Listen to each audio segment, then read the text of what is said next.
All right, I think we're live. I know it always takes a minute for it to start off, and it always takes me a while to figure out what the hell I'm doing with this thing. So, for this one, since before anyone gets here, well, maybe I'll give it a couple of minutes or a second before, it always cuts off, by the way. Anyways, I'm just noodling around. Yeah, I've been uploading a lot of, not a lot, but I uploaded a long form video, and there's no impressions on it. I think because a lot of people just watch the shorts, they don't really like put it out there. So just check back and look up or hit the notification bell because I think people are missing it. Because I don't know, there's like 4,000, almost 5,000 subscribers, which is amazing, but like 60 views on a video. So that just means no one's getting the chance to see it. So whatever. But I know the live videos help a lot. So what I wanted to do on this, in the title, I think I just wrote it out. It was same notes, different spots, something like that. I'll do a long form video to go over this, but it's just something I was messing around with right before I clicked to the live part of this. So we'll take a major scale, right? But there's not a million, there's a lot of different ways to play that on the neck that I rarely see people do. A lot of guitar shredders will do it, where they'll just play 2 notes per string or 3 notes per string or something like that. So 2 notes per string would be, we're going higher up on the strings, lower on the notes. Same thing.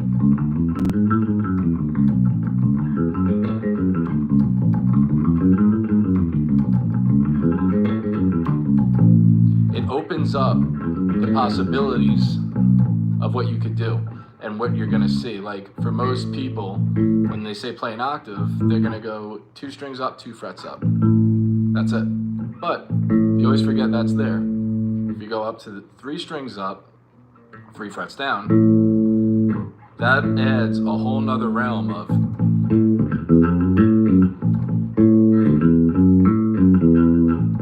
how you can play it. Let's see. Watch me be out of tune. There we go.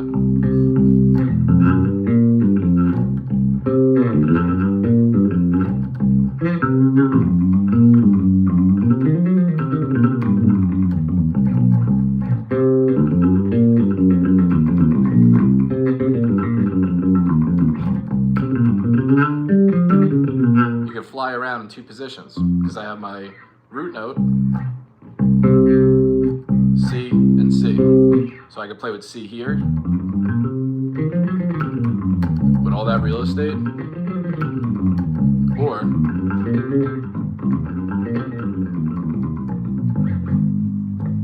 and keep, I can't ever play and not stutter, and keep messing with it that way. So to do that, 1 note, 2 notes per string. We'll start on A. So just the first 2 notes, 1st degree, 2nd degree. Then we're coming up to 3rd, 4th. So far, we're the same. These are the ones that are gonna have to change. 5, 6, 7, 8. So 1st degree, 2nd degree, 3rd, 4th, 5th scale degree is gonna be here. Same note. So we have, then we gotta do a hand shift. And I just got a comment, I don't know what that was. 5, 1, 2, 3, 4, 5, 6, 7, 8. I gotta pay attention more to it that I'm actually playing. So we're gonna go just fret wise to get this under our fingers. Would be 5, 7, 4, 5, 2, 4, 1, 2. 1, 2, 3, 4, 5, 6, 7, octave. And it opens up a whole new way of looking at the fretboard. Because normally for me, I'm looking up and up. And then when I go back down, it's always from the root, not always, but typically from the root note, and I'm fucking around over here. I never think about going this way until I started messing with moving the scale around. So,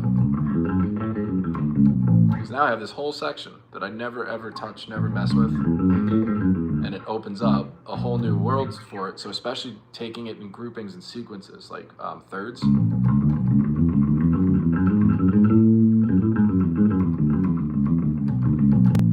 Now we just play it with 2 notes per string.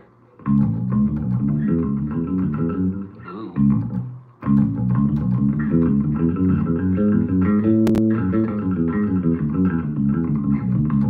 And mess with it that way. That'll keep you busy moving that up around the whole neck. I just kind of figured this out. I mean, it was always there, but right before I clicked live. So let's see if we could do it. How it sounds, at least when I'm practicing it, is gonna be.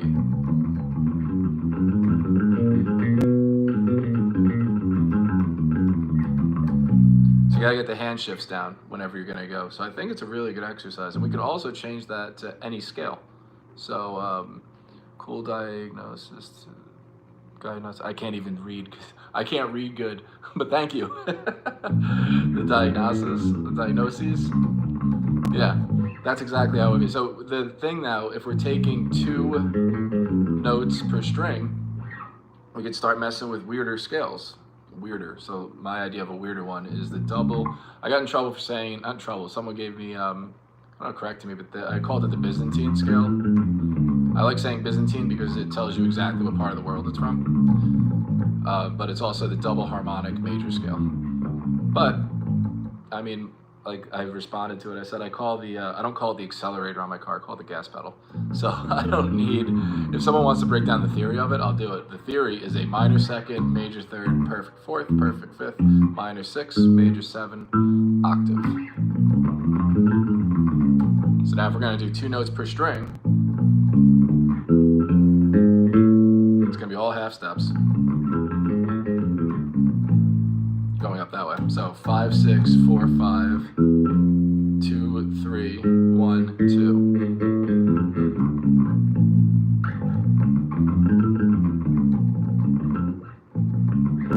Yep, I gotta go up, down a whole one. So.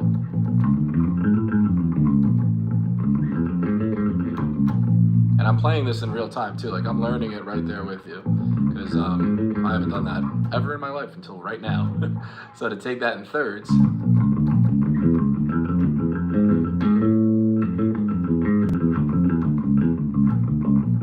And that's where you're gonna figure out that your hands are gonna need to adapt. Because going up, you can just keep in the groupings of 3, but when we're doing thirds, that's when you're gonna have to click your pinky in there. And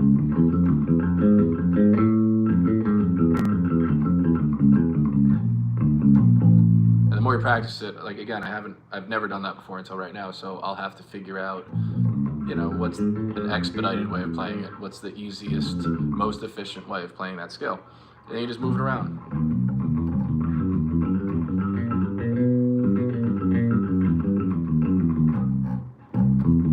I guess I'll come down to my ring. Let's try that again.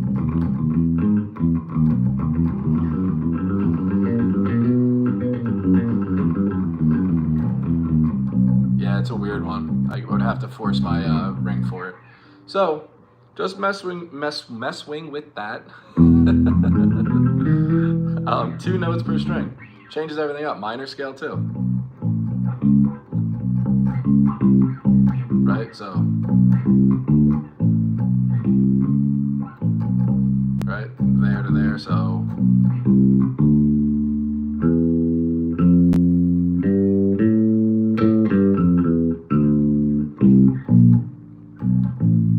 I gotta mess with that more. That messes with the opens a lot more too, because I was playing it there, because it wasn't major 7th, it lowers it. So I'm gonna have a lot of fun like deep diving all this. I will put a video out for it, like an actual long form one, when I know what I'm playing. I don't do live videos. On live videos, I'll figure things out. The long form ones, I'll actually figure out exactly where the fingers should be going, and then I'll put it on for that. So yeah, those things have been a bust lately, but that's fine. I don't mind. As long as people are getting anything out of these videos, that's the whole point of it. So I'll continue to do that. I think I'll put them up a little less often, the long, quote-unquote long form videos. I think give it like a day or 2, but I'll still post riffs every day, and I'm gonna go live as much as possible. I know I slack on it, but fucking life happens, and it's a little hard to get in midday, but today worked out perfectly. So give those a go and tell me in the comments how it's coming along, especially with the major one, because it's such an ingrained scale, but I've been playing for a really, really long time, and I never even thought to go that way. I mean, I've seen people do it, but I didn't really care. I thought it was just like some guitar shredder stuff. But it opens up an entire section, this whole northeast corner of the neck, because typically I'm only going up, or if I'm going, just because blues stuff, like if you had to break it up into a map, I'm always going northwest, up left quadrant. I don't really touch the root notes here. I don't really go up here. That's all down here anyway. But it's really cool to mess with the geometry of it and the shapes that you can come up. Because that's how I see the neck anyway. I don't see in color. I'm fucking colorblind too, which is really funny. Hence, I make artwork, but that's where contrast is, my friend. But I see in shapes and sections and patterns and things like that. So I'm excited about it because I've never done it before. It's a whole new kind of move the curtain back. And that's what's so cool about music, is you always find new stuff. Sometimes I feel like there's an imaginary wall I create from where I started towards the nut, maybe because I started learning everything at the nut. Yeah, that'll catch people. These ones, what you could do is move that up and start on 12.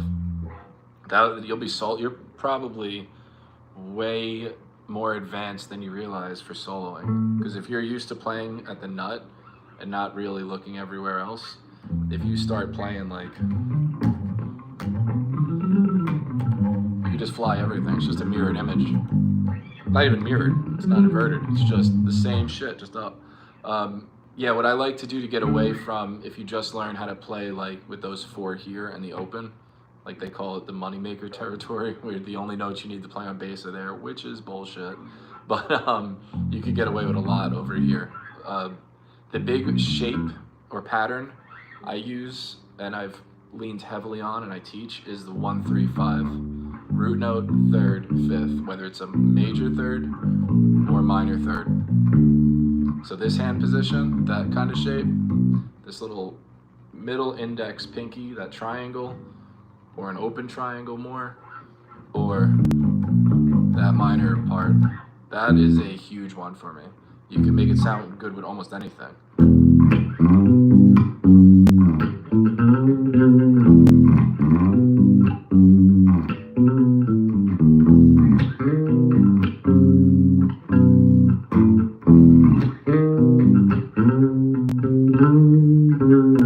And that's how I go with it. All I'm seeing there is shapes, finger patterns, and then sequences. That gets, I don't want to say more advanced, because you're still looking at the same shapes no matter what, because they're always there. And that's really all I got today. What is that? I don't know, almost 15 minutes, something like that. But yeah, give those a go with 2 notes per string. Because I don't even know which one I'm playing. That was the Byzantine, or double harmonic major, for every music nerd out there that doesn't like music slang. As long as you're musically literate, and by musically literate, I don't even mean being able to sight read music. Knowing that the relationship between the notes, what that means. Half step, minor 2nd, major 3rd, perfect 4th, perfect 5th, minor 6, major 7, octave. That shape is the Byzantine or harmonic. As a video maker, I gotta say, good lighting, edge lighting from the windows. Yeah, I totally planned it. Yeah, this room is just sick for lighting. Thanks for noticing that. But yeah, it comes out great. There's a huge window. Let's see if this thing actually works. Like over there, and that's all that stuff. But there's like the street right outside or whatever. So the room is perfect for lighting. It just worked out like that. But you'll see at night, if I am recording, if I forget to do something or I just have an idea, it'll be all black or whatever, and there's still the track lighting or whatever. So it works. I know my production is pretty subpar, so it's cool that I have a pretty dope apartment to do this in. But yeah, that's all I have as I keep messing this whole thing up. But yeah, mess with 2 notes per string and see what you can come up with. So until next time, mwah, happy shredding. Thank you guys so much for everything. And the light bounces off the wall of the painting. Yeah, the painting's all Sharpie dots. Let me, before I go, because I never show anybody this stuff. Let's see. So it is, we'll go on a journey. It's all done with like tiny, tiny, tiny dots with a Sharpie marker to get all of that stuff. And it looks like a painting when you're done with it. So that's what I do also. And shit, while we're at it. Yeah, and then the other one I really work on is nails. So I'm working on Jessica Rabbit, but it's all individually made and hammered in nails through these pilot holes and shit. So yeah, let's go on a tour. Why not? I've never done this one before. Over here is a finished one of Lucille Ball. So it's all just nails. It's hard to see because it's sideways, I guess, maybe. Something like that. There you go. But yeah, just lots and lots and lots of nails. So that's what I've been working on to get an art gallery going and all this stuff. Too cool. too long is how fucking much that takes. But all right, cool. We did a tour. Maybe I'll make an actual video of what this place looks like. Fucking cribs, one room cribs. So okay, now I'm really going. Thank you guys so much. Any questions, requests? Because I know I have to do Muse. I haven't done Hysteria yet and all that stuff. Nailed Lucille Ball. Well played. I see what you did there. I did. Totally nailed that chick, bro. So let me get out of here. I love you guys. I'll see you later. Talk in the comments.